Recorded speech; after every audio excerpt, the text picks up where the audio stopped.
السلام عليكم ورحمة الله وبركاته، أهلا وسهلا بكم اخواتي الأهلاوية في فيديو جديد من مهاجم الأهلي. ألف مبروك على فوز امبارح. ويمكن النهاردة أنا حابب أطلع أحلل ماتش امبارح بشكل موضوعي، لأن شفت ناس كثيرة من اخواتي والمحللين أو البلوجرز الأهلاوية اللي طالعين في قنواتهم كان في هجوم وتحامل غير عادي على لعيبة النادي الأهلي. بعض الناس طبعا هي وجهة نظرها كده او في غضب من النادي الاهلي، فبالتالي تحاملوا على اللعيبه وعماد النحاس والاداره. بعض الناس التانية بتشوف ان ده يعني شكل من اشكال الشبحانه، انا كده شبح، يعني ان انا رافض كل الموجود، ثائر على اللعيبه، ثائر على الاداره، ثائر على المدير الفني، بيظلم اللعيبه في الامر ده، وبيظلم المدير الفني، او في بعض الاحيان ممكن يظلم الاداره. طبعا امبارح كنت منفعل جدا ومبسوط، فبالتالي بالنسبه لي كنت نفسي ادي كل لعيبه 10/10 بجد، لان بجد اللعيبه امبارح كانت رجاله، وعايزين نفرق بين اللعب برجوله وبين الفنيات. قد يكون ده هو اقصى مستوى فني ليك، انت مستواك في الفن ضعيف، لكن في الرجوله لا، كنت راجل. وامبارح كان اللعيبه كلها رجاله للامانه، المدير الفني حاول يعمل اللي عليه وكان راجل ومتحمل المسؤوليه. فدي الحته اللي انا حابب اوضحها. فلو اتكلمنا عن ماتش امبارح مثلا، نبدا بتقييمات اللعيبه ونتكلم عنهم واحد واحد. فنتكلم مثلا عن كابتن محمد الشناوي. كابتن محمد الشناوي امبارح، يعني انا مستغرب جدا من الكره اللي جت فيه جول، وهي كره مكرره. يعني فكره برضو ان هو دي ملمومه، دي لازم حد يرد علينا فيها، لازم حد من المحللين يفهمنا ايه فكره ان ايده مش بتتفرد. يعني محمد الشناوي ما شاء الله طويل، يعني فايه الفكره ان انت ايدك يا كابتن محمد ما بتتفردش؟ يعني انت خايف تطلع بره الكاميرا زي عندي، ولا يعني دايما بتعملها كده ليه؟ فهل انت متعود مثلا في الجيش دي متلازمه عندك من زمان؟ فده امر غير مفهوم. فانا محمد الشناوي امبارح اديله لا يتعدى مثلا 4/10. تمام. نروح بقى للكابتن مصطفى العش، وده اللي انا امبارح فعلا يعني كان هيطلعني من هدومي. يعني انا يعني كفايه عش يا كابتن خطيب بجد. يعني مصطفى العش في الباك الشمال سيء جدا، قلت ممكن لما يلعب قلب دفاع في بعض الماتشات اداها بشكل كويس، لكن امبارح ولا باصه ينفع يا راجل يا محترم، ولا باصه، لا مضغوط عليك ولا مش مضغوط عليك ولا مرتاح، ولا باصه واحده تعملها صح في الماتش كله. ده كلام؟ ولا باصه عدله، واخطاء في ال 18 بتاعتك كانت هتكلفنا اهداف مهمه جدا، كان هيودينا في داهيه امبارح وهو بيباصي للشناوي. قرارات غلط وتصرفات غلط واستلامات غلط، وكل التصرفات بتاعتك غلط. ليه وانت حتى ما كانش حد ضاغط عليك؟ يعني البنك الاهلي ما كانش عامل هاي بريس على النادي الاهلي النهائي.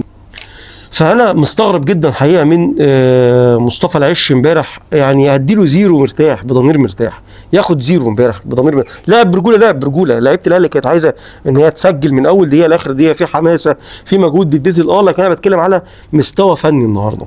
نروح لياسر ابراهيم، وانا ياسر ابراهيم لا الومه ابدا. امبارح عمل مباراه كويسه جدا، ويكفي الاسيست اللي هو عامله، واخر مباراتين 3 مقدم مستويات عاليه جدا.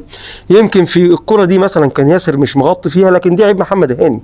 ياسر متقدم، المفروض الباك هو اللي يرجع يغطي ورا السيرد باك اللي او الديفندر اللي واقف وراه. لو هو متقدم زي كره الهدف كده مثلا، المفروض محمد هاني هو اللي ورا بيغطي مكانه في الكره ديت. فانا ياسر ابراهيم امبارح هديله 8/10 على الحماسه والرجوله واللعب اللي لعبه. نروح لمحمد هاني، وانا محمد هاني والله انا هكتفي بس بكلمه اسلام مهدي فيك، ان بيقول لك اول مره في حياتي اشوف لعيب بيرفع بالطول. يعني زي ما قال لك كده عواد بيصد بزوره، ده بيرفع بالطول. قال لك اسمها عرضيه، المفروض العب عرضيه، لا هو بيعملها طوليه، بيعملها بالطول يا محمد هاني. برضه علق على الكره الثانيه، يا راجل اذا حضر الماء بطل التيمم، الكره تبقى معاك وتعمل عليها تاكلينج. الكره مع محمد هاني عامل عليها تاكلينج عشان خاطر ياخدها، ده معاك ومحدش ضغط عليك يا ابني. طبعا اتقطعت منه في منظر كان كوميدي جدا. فانا محمد هاني بعض الماتشات كده في خلال السنه وفي كاس العالم للانديه بيأديها بشكل عالي جدا، لكن باقي السنه محمد هاني مش بتشوفه، مش مستوى باك يمين النادي الاهلي خالص. الراجل تتفرج على الشيبي، راجل بيرفع من نص الملعب، يعني تتحسر على اللي موجود عندك. بعد كده نروح ل كوكا. يعني يا جماعه كوكا دي مش قلنا خلاص مقاطعه وهنبطلها؟ يعني انا نفسي افهم كوكا مش بيعمل ايه في تشكيل الماتش، كوكا بيعمل ايه في النادي الاهلي لحد دلوقتي؟ يا عم انت شايف حاجه احنا مش شايفينها، وعندك قناعه ان الراجل عنده هامش تطور، طلعه في اي فرقه يتطور فيها ويرجع لنا متطور على مهله بقى. لكن الاداء اللي بيأديه كوكا بصراحه لا دفاع ولا هجوم ولا يعني حاجه كده مايعه بايصه صيصه غير مفهوم ابدا. يعني دلع في الملعب بجد، يعني كوكا ده دلع في الملعب. فانا كوكا بصراحه اديله يعني انا اتنرفزت جدا. الكوره في 92 والدريه 93 بيرفعها رفع عالي، هو التاني برضه بيرفع في الطول يعني موديها لي هناك خالص في بيرفع في الركنيه، يعني مش فاهم ازاي يعني هو ورا خالص قبل خط ال 18 وبيرفع الكوره بيرفعها لي في الركنيه. ده مش اداء ابدا والله بجد. كوكا امبارح ما ياخدش اكتر من 2 من 10. اكرم توفيق برضو انا مستغرب من الناس اللي بتتحامل عليه. والله ما حدش قال لك لعيبه، هو لعيب على اداره الاهلي وعماد النحاس ان هم لسه بيلعبوه لحد دلوقتي.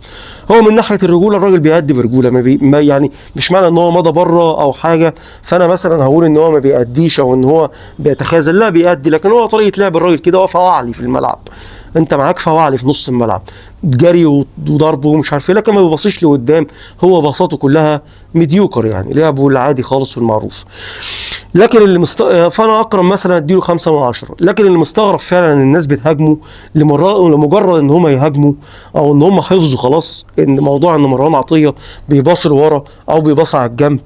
الكلام عن مروان عطيه، لا انا شايف مروان عطيه اديله 3 ماتشات متطور جدا. مروان عطيه بيلف في الكوره وبيطلع لقدام، بيعمل كرات طوليه، بيشوط حتى لو الشوط عنده او التسديد محتاج ان هو يتحسن، بيباصي لقدام، بيعمل ثروهات، هو بيتقدم تحت ال 18 بتاع الخصم. لا انا شايف ان مروان عطيه بصراحه فرق جدا يعني سواء دفاعا او هجوما من النادي الاهلي. لكن يمكن الوم امبارح على الكره اللي انتم شايفينها ديت، دخل سيد نمار مخترق جدا، واحد زي حمدي فتحي لما كان موجود، الناس اللي متابعه وشايفه وفاكره حمدي فتحي الكره ديت محتاجه ضغط من نص الملعب، فالكره دي حمدي فتحي كان بيعمل تاكلينج ويقطعها كتير، كانت بتحصل كتير قوي في ماتشات كتيره للاهلي. دي المفروض يعني ان طبعا الوينج والباك راجع سواء الكوكا او بن شرقي راجع يغطي في الكرة ديت، لكن هو الراجل اخترق ودخل للنص. المفروض نص الملعب هو اللي بيقابل الديفندر مش قلب الدفاع. فدي كرة غريبة جدا رغم ان هو فضل يعدي، يعني عدى من كل الخطوط، ضرب له 3-4 خطوط وهو معدي ومفيش حد بيقابله، فكرة برضو تبين دفاع الاهلي. بعد كده نروح لامام عاشور. امام عاشور امبارح 9 من 10. راجل راجل راجل، وبيلعب بجرينتا وبيلعب بروح وبيلعب بحماس، وهو لعيب كورة بصراحة يعني. جراديشار امبارح مش شايف قدامه، اسوأ ماتش عمله مع الاهلي من ساعه ما جه. يمكن نتيجه احبط مثلا ان هو بيقعد على الدكه كتير، وانا برضو دي مستغربها. خلاص وسام اساسي اوكي، لكن نزله 30 دقيقه 35 دقيقه، لكن تنزله 10 دقائق 15 دقيقه بصراحه غير مفهومه يعني من عماد النحاس. فجراديشار امبارح هديله 3 من 10. طاهر ده اعلى مستوى في السنه في سنينه كلها تقريبا سواء مع الاهلي او بره الاهلي، ده اعلى سيزون لطاهر محمد طاهر، امبارح هديله 7 من 10. بن شرقي برضو من ضمن الناس المظلومه. انت بن شرقي واحد جاي لك اصلا واقع بدني، ان هو كان في دوري ما فيهوش اي احتكاكات، ما فيهوش قوه، بيلعبوا ماتش كل 10 ايام، فبالتالي هو بدني واقع وانت مستهلكه في الدفاعيا، والراجل بيدافع وبيضغط صح وبيضغط ضغط ايجابي وبيرجع يدافع لحد 18 الاهلي.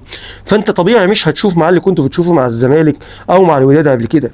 حاول تلاقي له طريقه لعب، حد يغطي وراه، نص ملعب يغطي وراه، او باك بيرجع يغطي ثابت ورا وبيرجع يغطي ورا بن شرقي، تقدر انت تستفيد منه هجوميا. لعبه تحت المهاجمين في حاجات كتيره جدا.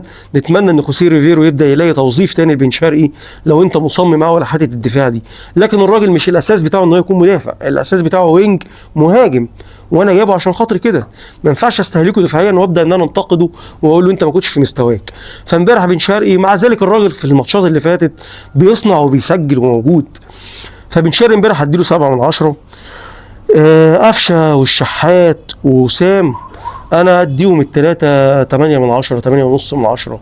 عملوا اللي عليهم وكانوا رجاله ونزلوا، وكان في اختلاف التغيير اللي عملوه على ارضيه الملعب، وده يقودني ان انا اروح لعماد النحاس وادي عماد النحاس امبارح تقييم من 7 ونص ل 8 من 10، لان هو بدا بتشكيل قد يبدو للبعض ان هو متحفظ، لكن على ارض الملعب لا، كان فيه هجوم، يعني كان فيه هجوم. النادي الاهلي امبارح بيهاجم ب8 لعيبه وبيرجع يدافع ب8 لعيبه، فكان في مجهود، ما كانوش متراجعين لورا الا باوقات قليله جدا.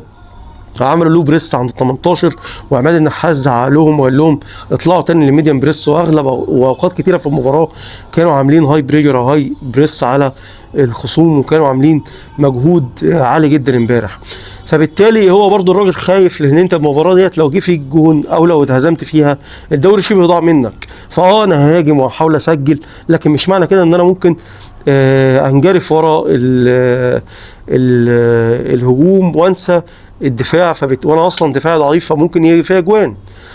فبالتالي هو بدأ باتنين ديفندرات مدافعين، لكن كان الشكل اللعب فيه رغبة في التسجيل وفيه رغبة في الهجوم وفيه رغبة في الفوز بالمباراة. ولما حتى احتاج ان هو يغير جراديشار وسمع الكلام ما اتغيرش في التغيير، ما اخرش في التغييرات. في بداية الشوط الثاني نزل وسام ابو علي مكان جراديشار، دقيقة 62 نزل قفشه ونزل وسام. تغييرات هجومية عملت تغيير كبير على ارض الملعب. الدقيقة 72 نزل حسين الشحات. لكن انا الوم عليه طبعا تنزيل معلول برضه في الوقت المتاخر ده. معلول والله العظيم بنص رجل احسن من كوكا، وده اجماع كل الاهلاويه. فشكرا ليكم، واتمنى اني اخواتي الاهلاويه ما يعني اذا شفت اللعيب بيقدم اقصى ما عنده كرجوله في الملعب ما تنتقدوش، يعني ما تقللش منه ان هو او تغلط فيه، لان هو ده اقصاه فنيا. لكن على مستوى الرجوله هم كانوا رجاله في الملعب امبارح، حتى السيء منهم كان وحش. فشكرا ليكم، واتمنى ان انتم تعملوا سبسكرايب واشتراك في القناه، ان انت تفعل زر الجرس عشان يوصلك كل جديد. والسلام عليكم ورحمه الله وبركاته.